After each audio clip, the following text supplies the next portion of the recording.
Bene data bakundwa b'umwami Yesu Kristo, mwese abakurikira izi nyigisho tubahaye ikaze mu biganiro bya SAVEUR divine. Ibi biganiro mu bitegurirwa n'abavuga butumwa bwiza batandukanye, akaba ari umuhamagaro ugendera ku ijambo ry'Imana byanditse mu gitabo cy'ubutumwa bwiza uko bwanditswe na Matayo ibice 24 umurongo wa 14. Kandi ubutumwa bwiza bw'ubwami buzigishwa mu isi yose ngo bube ubuhamya bwo guhamiriza amahanga yose, nibwo imperuka izahera ko ize. Ibi biganiro mu bikurikira ku channel ya YouTube yitwa SAVEUR divine. Tubifurije kugubwa neza. Imana Data ari nayo So ibaha umugisha.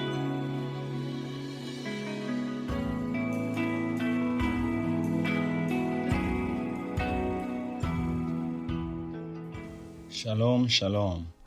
Ndabaramukije mwese amahoro ya Kristo, abakurikira ibiganiro bya SAVEUR divine hirya no hino ku isi.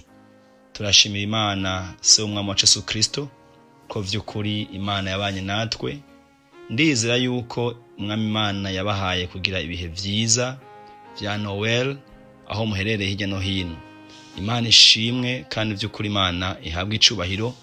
Ndagomba kandi dushimire cyane murongozi wa kino gikorwa cha SAVEUR divine Mama Immaculée, ingene vy'ukuri umwami Imana yabanye nawe akamushoboza vy'ukuri kuduha murongo w'ikicigisho inondwi yose tugiye gusozera.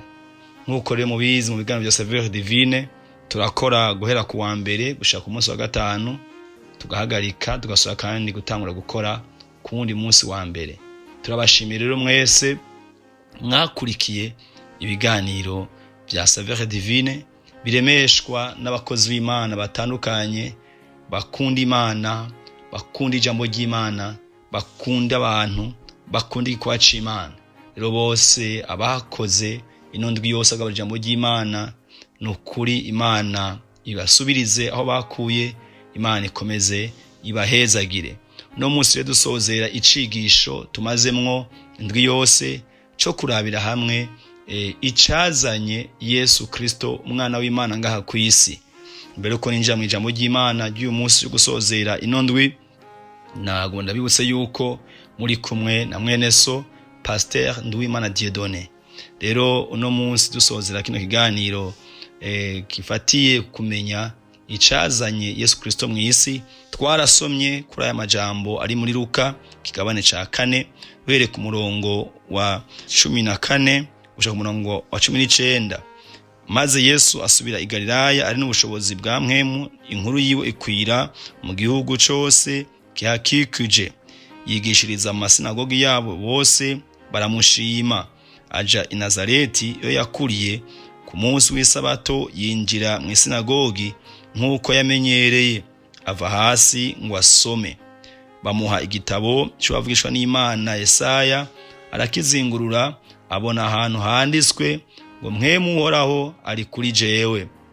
Icyo cyatumye andobanuza amavuta kugira ngo mbwire aboro ubutumwa bwiza. Yantumye kumenyesha abarindwa ko barekuwe, n'impumyi ko zihumuka, no kubohora abanywagutse imitima, no kumenyesha abantu umwaka wo kwemererwamwo n'uhoraho. Amen, amen. Imana ishimwe cyane.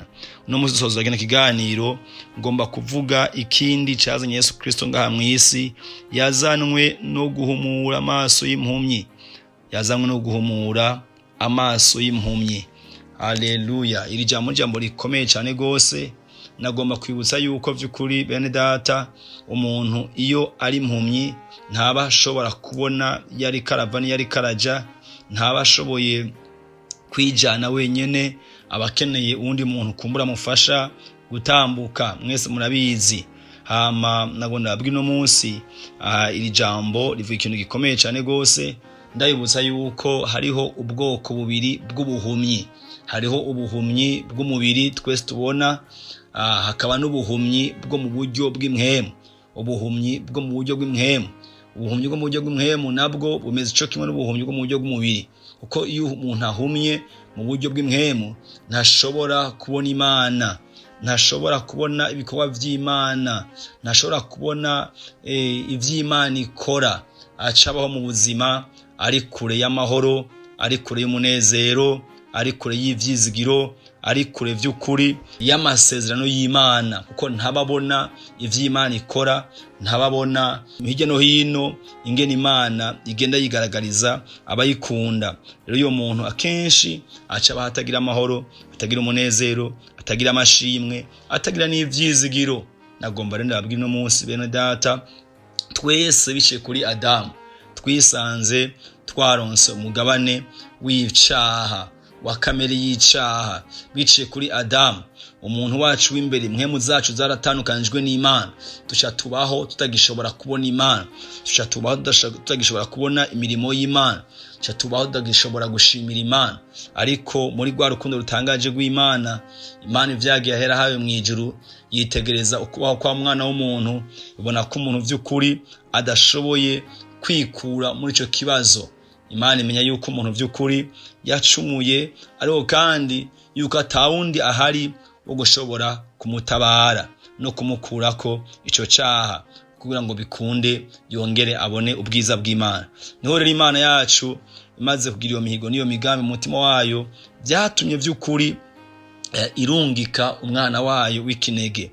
Yesu Kristo yazanywe mu isi n'umugambi udasanzwe wo kugira ngo vy'ukuri aduhumura amaso, adukure mu bubasha bw'icaha, amaso yacu yongera muri kigwe n'umuco uvuye mu nyonga ha Yesu Kristo. Haleluya! Aya majambo arakomeye kandi aratangaje. Bibiri ivuga neza ikintu gikomeye mu Bakorinto ba kabiri kigabane ca 4 ku murongo waho wa 6 haravuga ngo umwe yavuze ngo umuco ubeho uvuye mu mwijima, ngo niwo yamurikiye imitima yacu.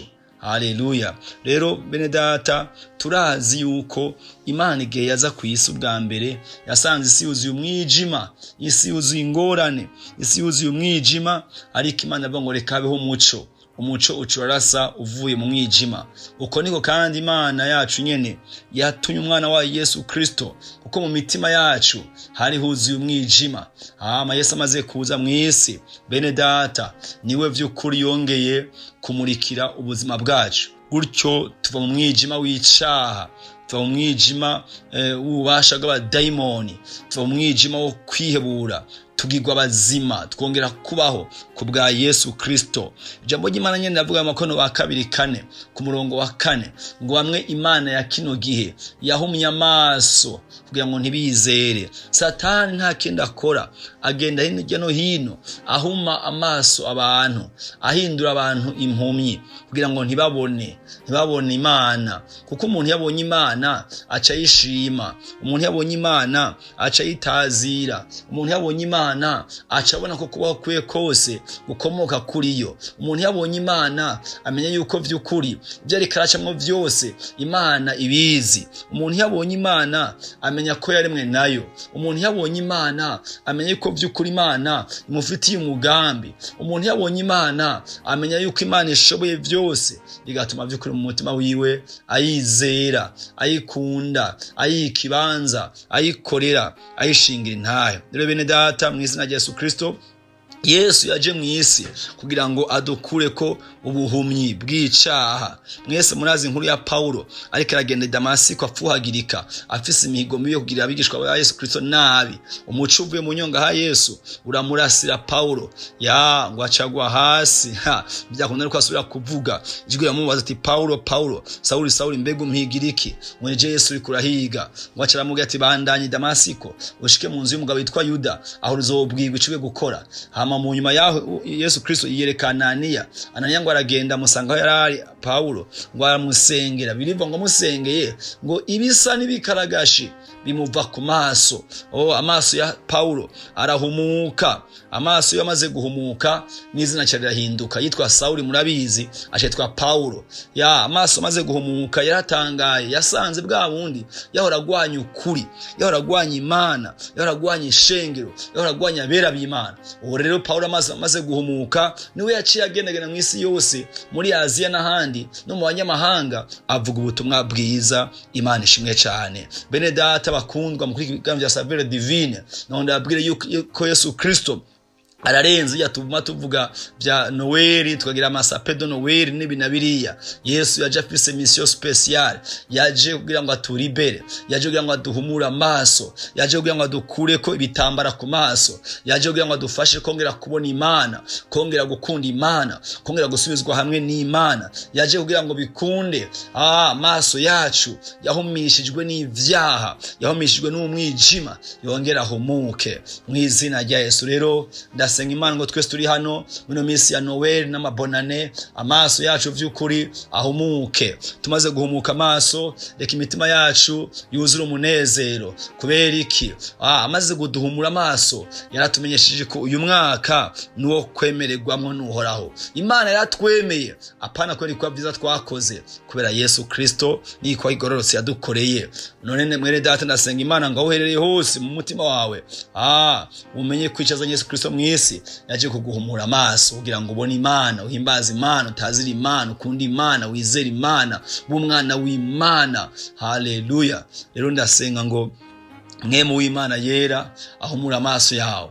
Imana gwere no munsi wiciye muri Yesu Kristo yitwa Emmanuel, Imana iri kumwe natwe. Haleluya. Uburere Imana iri kumwe natwe, Imana ibana natwe kubera Yesu Kristo yaje agapfa mu gishingo cacu, kubera Yesu Kristo yaje agatanga ikiguzi, kubera Yesu Kristo yaje akaduhumura amaso. Amina, amina. Rero no musi urangiza ndagomba ngo wisengere ubwira Imana kumwe baruteremayi yavuga. Yesu yavuze ngo ndagukorera iki? Ngo ndagomba kubona. Nawe mwene data, twosaba vyinshi, twosaba amahera, twosaba akazi, twosaba imiduga, twosaba ingo, twosaba abana, twosaba kuramba, ari kirenze vyose reka dusabe guhumurwa. Reka icaza Yesu Kristo kiranguke ku buzima bwawe, kiranguke ku muryango wawe. Reka wifuze kubona Imana, reka wifuze gukoa ku maso n'Imana, reka wifuze nkuko baruteremayi yagiriwe, nawe witabaze Yesu agukore ku maso mubone.